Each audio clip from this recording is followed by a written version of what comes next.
Hello everyone welcome to my first mini blog. आज चाहिँ aunty म बहिनी भएर भैरवा भाटबटिनीतिर लाग्यौँ। एन्ट्रेन्स गेटबाटै ब्लग बनाउन सुरु गरेको हामीले चाहिँ भित्र जाँदै गर्दा सुरुमै आँखा गयो एक्सट्रिममा। अनि बहिनीले जुम गरेर भिडियो बनाउनु न भन्यो, अनि मैले पनि बनाएँ। अनि कन्टिन्यू गर्दै जाँदा फेरि के गर्ने के खाने भनेर डिस्कस गर्दै गयौँ बिस्तारै। अनि बहिनीले म बनाउँछु दिनु भने, अनि सबै भएर केही खाम अनि ड्रेसहरू किनौँ डलहरू किनौँ भने। अनि बहिनीले पनि आइसक्रिम नै खाम है लास्टमा भन्यो। अनि त्यसपछि हुन्छ भनेर अनि गयौँ माथि कन्टिन्यू गर्दै।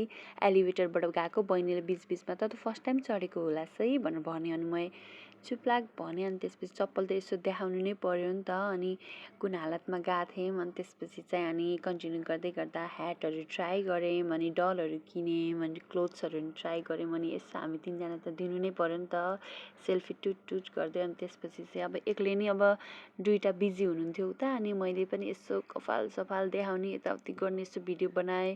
अनि फेरि अनि अब खोज्नु जानु पर्यो उहाँहरू कता हुनुहुन्छ भनेर। नि हेर्नु यो चाहिँ म है हाई।